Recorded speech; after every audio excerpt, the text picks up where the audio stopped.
उसकी नंबरिंग यहाँ पे ये 11th हमारा, 11th वाला वो वाला क्वेश्चन भी आगे मिलेगा आपको, ठीक है। चलो अब यहाँ पे देखो, एक्चुअली स्लाइड मुझे डिलीट करनी थी, मैं डिलीट कर देता हूँ विदाउट एनी कंफ्यूजन। ये वाला क्वेश्चन अभी आपको आगे मिल जाएगा, ठीक है।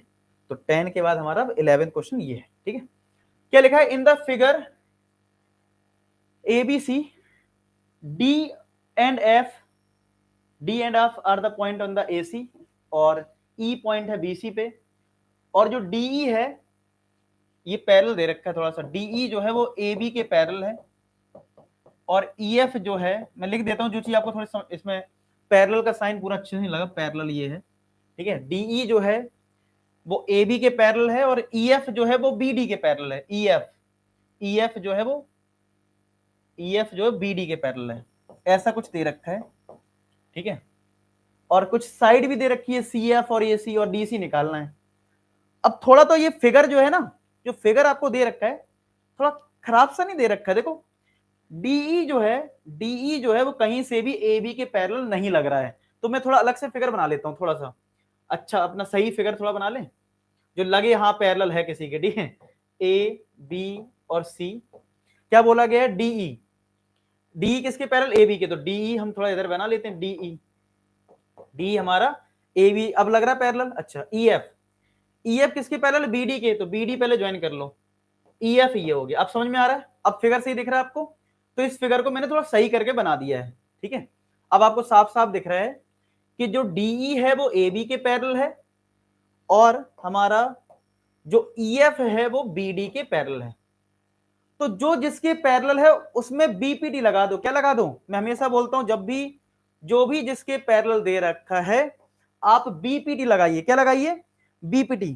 अच्छा कुछ बच्चे इसमें BPT ना लगा पा रहे हो तो आप क्या किया करो, फिगर अलग से बना लिया करो। कैसे, मैं अलग से दो फिगर बना रहा हूं, एक कौन सा, जो इसके पैरेलल यानी DE जो है वो किसके पैरेलल है, AB इधर C, ये जो है इसके पैरेलल है, और एक फिगर कौन सा, ये जो BD वाला पैरेलल है EF के, तो एक फिगर कुछ ऐसा बनेगा। इन दो फिगर को आप अलग अलग बना लो, इन दो फिगर को आप अलग अलग बना लो, कोई दिक्कत वाली बात नहीं है, ये इसके पैरेलल बना लो, ठीक है।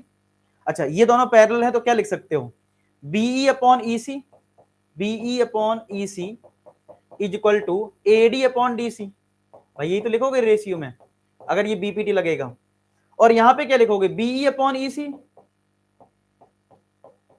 Is equal to DF upon FC लिख दोगे, क्या लिखोगे, DF अपॉन FC। जरा चेक करें क्या हमारे पास ये दो रिजल्ट आ जाएंगे, जरा ध्यान से देख लो, जरा ध्यान से देखिए, ध्यान से, क्या आपके पास ये दोनों रिजल्ट आएंगे, बड़े प्यार से देखो, एक रिजल्ट आपका ये आ गया और एक रिजल्ट आपका ये आ गया, ध्यान से देख लो।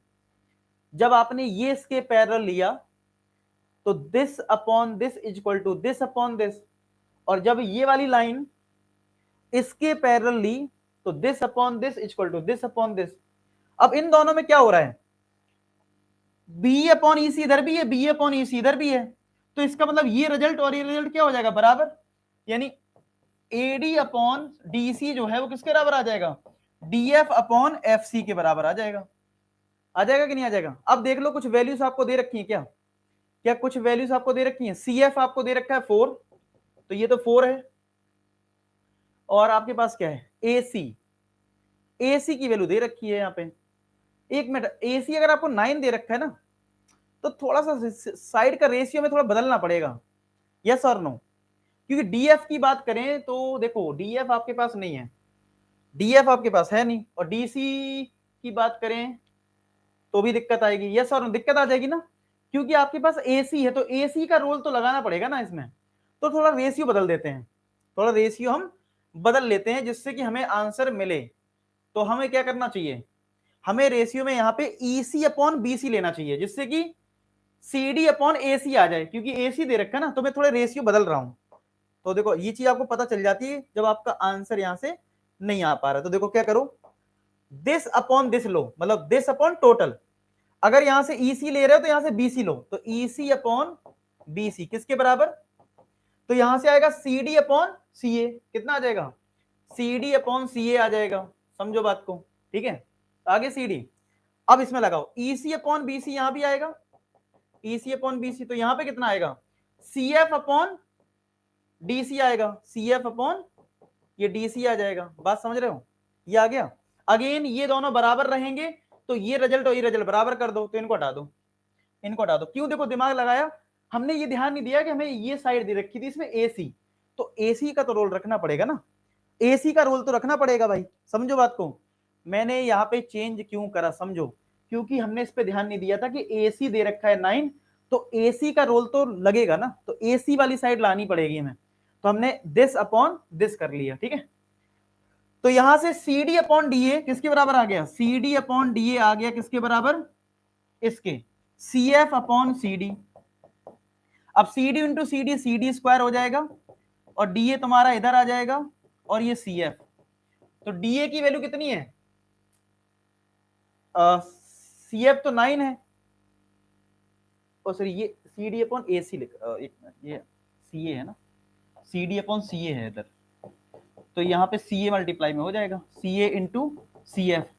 अच्छा अब सारी वैल्यूज दे रखी है, CA हमारे पास 9 है, CF हमारे पास 4 है, तो क्या CD स्क्वायर 36 आ जाएगा, क्या हमारा CD स्क्वायर 36 आ गया, नहीं CD से कितना आ जाएगा, 6 सेंटीमीटर आ जाएगा। किस किस का आंसर आ गया, किस किस का आंसर आ गया, आ गया, आ गया आंसर।